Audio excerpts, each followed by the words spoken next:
안녕하세요. 영혜입니다. 오늘은 밑걸림 방지 낚시에 대해서 말씀드리겠습니다. 밑걸림 방지 낚시를 크게 보면 이제 밑걸림에 이해를 해야 되고요. 그 다음에 지그에 대해 중요성을 알아야 됩니다. 그 다음에 호핑 하나면 끝난다. 이렇게 제가 구분을 했습니다. 그래서 밑걸림의 이해는 지형에 의해, 조류에 의해, 밑걸림의 종류, 그리고 지그에 대해 중요성에 대해서는 다운샷, 프리리그, 메탈, 미노, 바이브레이션에 현혹되지 마라. 그 다음에 바닥감을 느껴야 한다. 그리고 수중에서 지그에 대해 무게감을 파악해야 한다. 루어의 수심 파악이 중요하죠. 그리고 마지막 액션으로는 호핑 하나면 끝난다.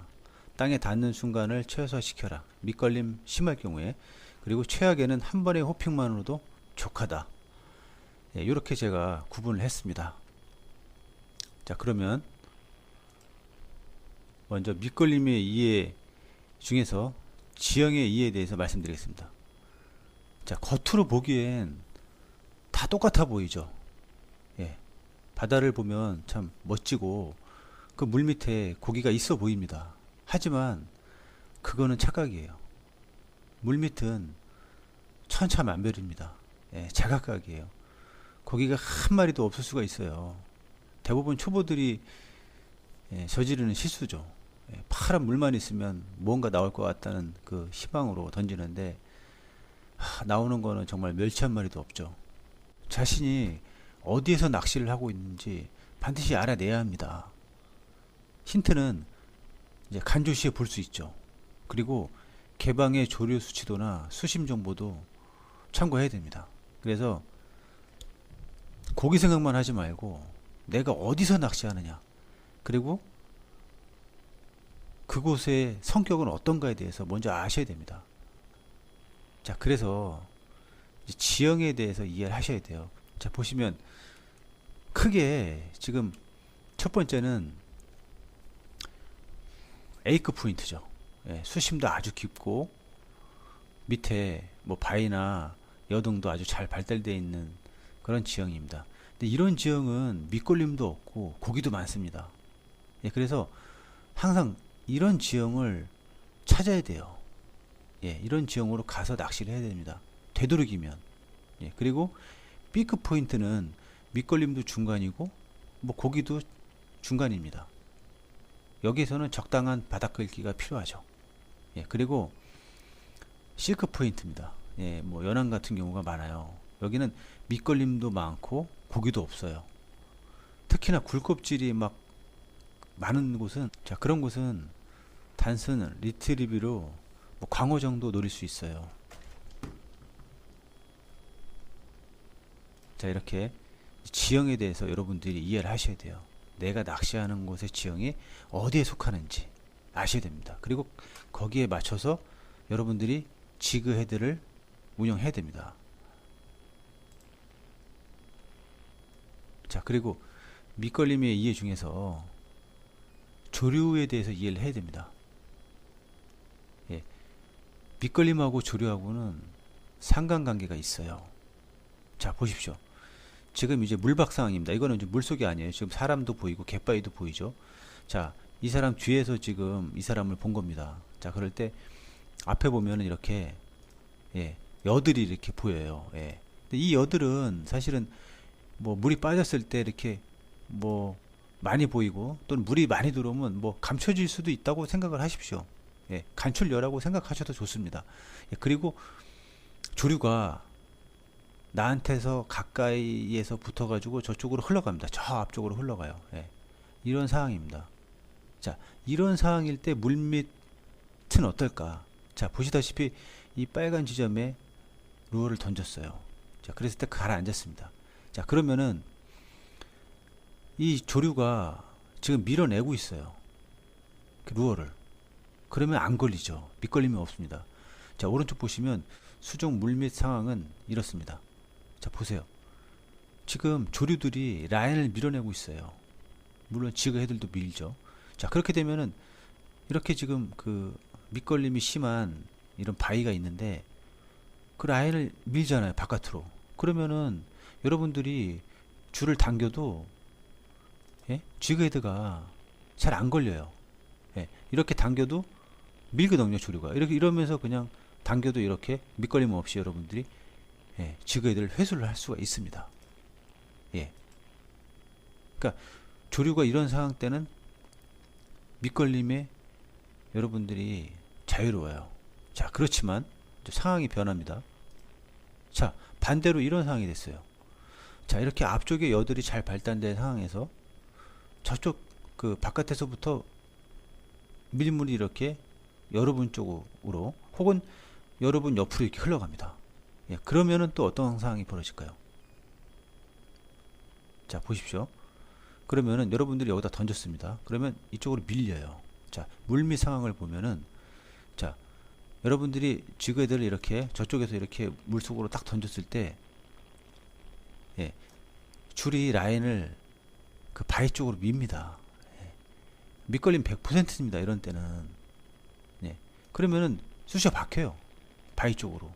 예, 바위 밑으로 이렇게 쑤셔 박혀요. 그럼 무조건 걸리죠. 예. 자, 그럼 이럴 때는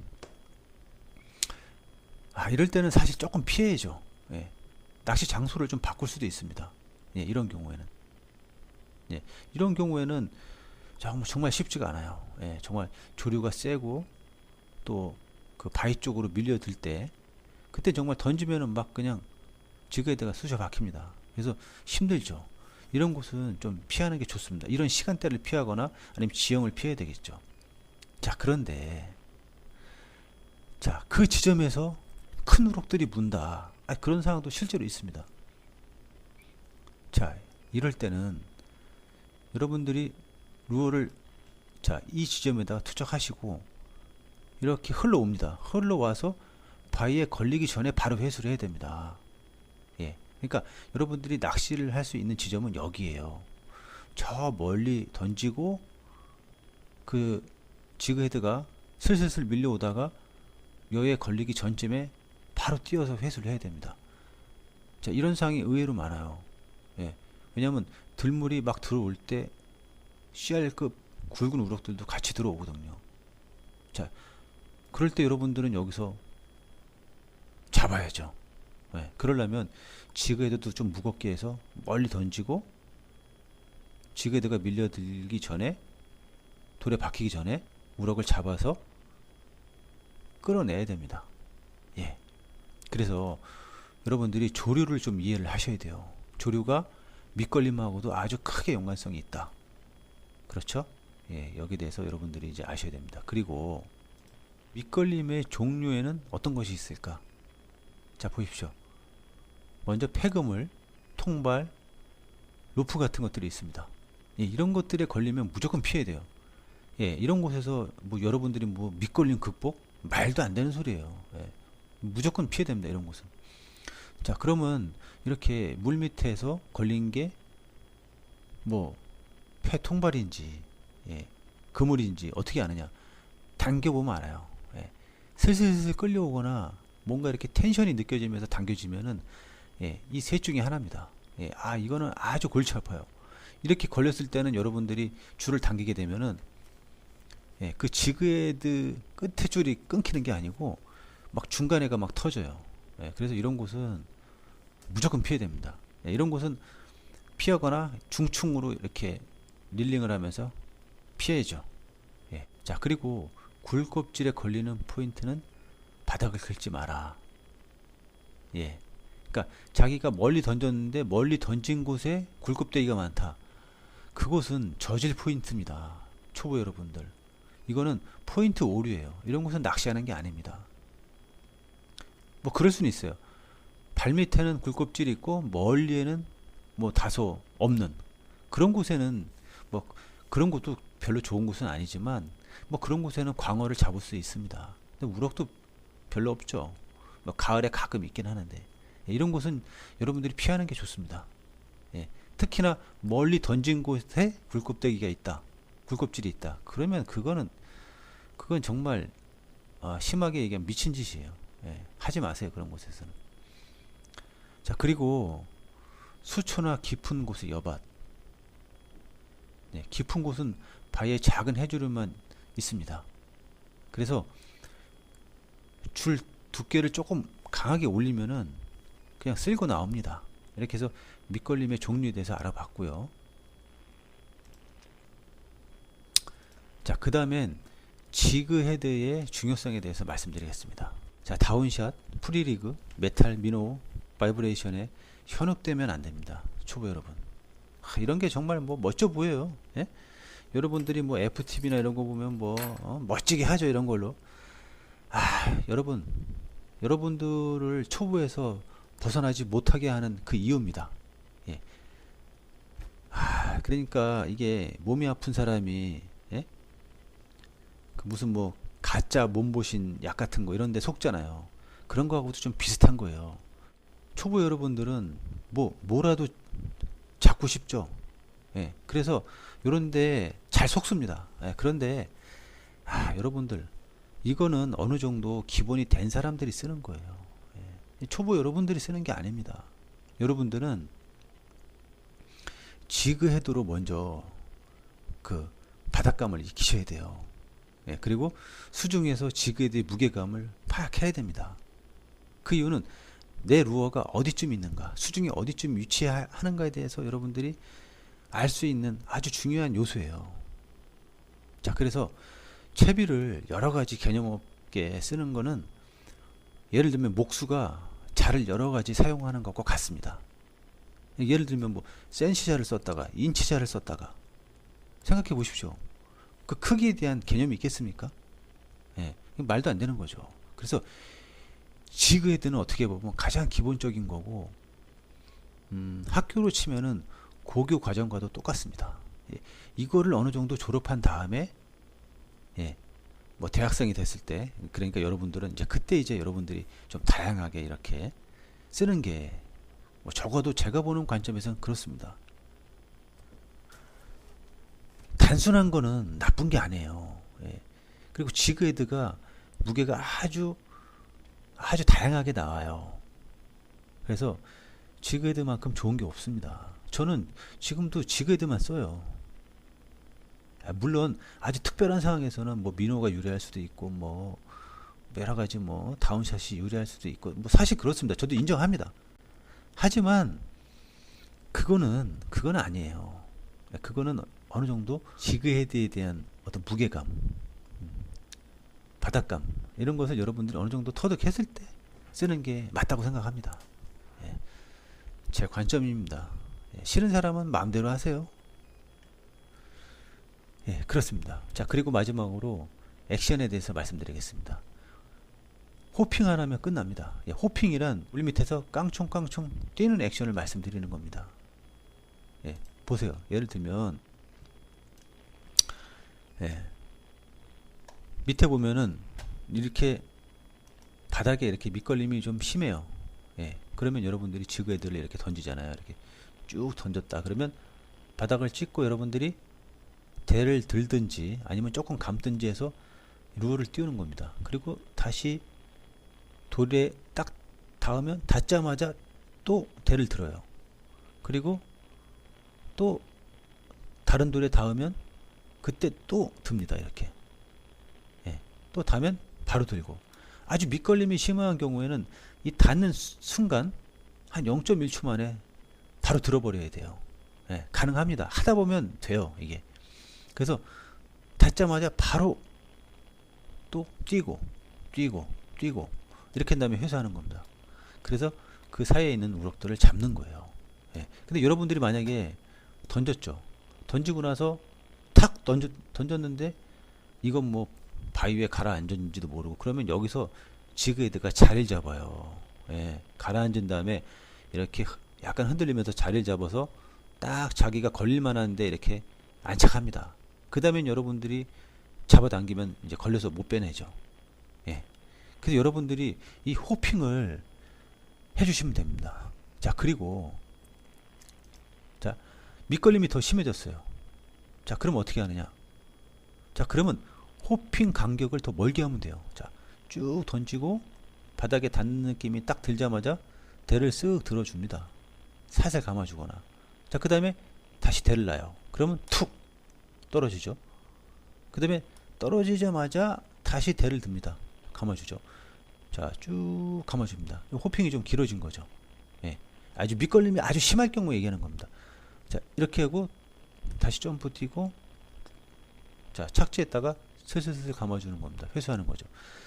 자, 이렇게 되면은 사실은, 자, 요런 우럭들은 못 잡을 수는 있어요. 하지만 아주 밑걸림이 심하면 어쩔 수 없습니다. 자, 그래도 우럭을 잡을 수가 있어요. 예, 충분합니다. 자, 그러면 또 이런 경우도 있겠죠. 이렇게 다시 이제 물밑 상황이 아니고 물 바깥의 상황입니다. 자, 이런 경우도 있어요. 여기 간출려가 앞에 가로막혀 있어요. 이렇게. 자, 그래도 여러분들은 그 앞에다가 룰을 던지고 대물을 잡아올 수 있어야 됩니다. 자, 이런 경우에도 여러분들이 그 간출러를 넘겨요. 이렇게 쫙. 예? 롱 캐스팅을 해서. 그 다음에 가라앉히죠. 자, 이 거리에 따라서 여러분들이 호핑의 개수를 정해주면 되는 겁니다. 여기 얼마 안 되면 그냥 한 번만 해도 됩니다. 제가 좀 극단적으로 좀 예를 또 드리겠습니다. 자, 제가 이런 곳에서도 낚시를 한 적이 있어요. 보시면 제가 있는 곳에서 그 앞에가 정말 밑걸림이 심한 바위들이 많았어요. 예. 자, 그런데 그 뒤로 큰 구멍이 있었어요. 이렇게. 근데 거기에 우럭들이 많이 모여 있는 겁니다. 자, 그런 경우에는 휙 던졌죠. 그 다음에 폴링을 합니다. 이렇게 떨어지죠. 착 떨어질 때 그냥 물어버려요. 우럭들이. 예. 예, 정말입니다. 이렇게 모여 있는 데가 있어요. 또 우럭 구멍이죠. 그러면 바로 또 꺼내면 됩니다. 예. 그러니까 여기에는 그냥 상대를 안 하는 거죠. 이쪽 그 밑걸림이 심한 쪽은. 예. 그리고 우럭이 있을 만한 데만 딱 던져서 폴링 시키고 잠깐 스테이했다가 우럭을 낚아채서 오는 겁니다. 예. 근데 여기서 딱 던지고 나서 여러분들이 뭐 슬슬 끌거나 그러면 무조건 걸리죠. 못 넣습니다. 100% 그냥 여기서는 그냥 터지는 거예요. 예. 제가 실제로 예, 이런 경우가 있었어요. 예, 있습니다. 이런 경우가 있고 또 이렇게 또 우럭을 많이 잡아낸 경우가 있습니다. 자, 그래서 이번 시간에 이렇게 밑걸림 방지에 대해서 제가 말씀을 드렸어요. 자, 모르겠습니다. 뭐 낚시 스타일에 따라서 뭐 또 다른 말을 하시는 분들도 있고 또 뭐 방법적으로 다른 방법을 말씀하시는 분도 있을 거예요. 그렇지만 그거는 여러분들이 선택을 하시면 됩니다. 적어도 내 경우에는 이렇습니다. 예. 뭐 저도 옛날에는 다 해봤어요. 이런 거. 예, 이런 거 뭐 다 써봤습니다. 이런 거. 예? 근데 이거 뭐 그렇게 별로 그렇게 여러분들이 뭐 이런 것에 엄청 안 빠져도 돼요. 예. 지그헤드로 다 끝납니다. 예. 그 다음에 나중에 심심하면 한번 해보세요. 예. 뭐 재밌습니다. 이런 것들도 해보면. 근데 저는 자꾸 그 낚시 가방이 커지기 때문에 이런 걸 안 가지고 다녀요. 뭐 조금 더 좋다 그래도 이게 뭐 사실 부피가 너무 커지고 무게도 많이 늘어나고 그리고 정신산만해요. 그래서 제 경우에는 안 씁니다. 예. 뭐 별로 그렇게 아주 큰 효과를 내는 것도 아니고요. 그래서 제가 낚시하는 방법에 대해서 여러분들한테 말씀드렸어요. 예, 밑걸림에 대해서 탈출하는 방법에 대해서 말씀드렸습니다. 뭐 어느 정도 낚시를 좀 많이 해보신 분들은 사실 필요가 없는 내용입니다. 특히 좀 감을 못 잡는 분들, 밑걸림에 대해서 감을 못 잡는 분들에 대해서 그리고 초보분들에 대해서 제가 조금 도움이 좀 되셨으면 하는 바람에서 한번 영상을 찍어 봤습니다. 예. 오늘은 여기까지 하겠습니다. 감사합니다.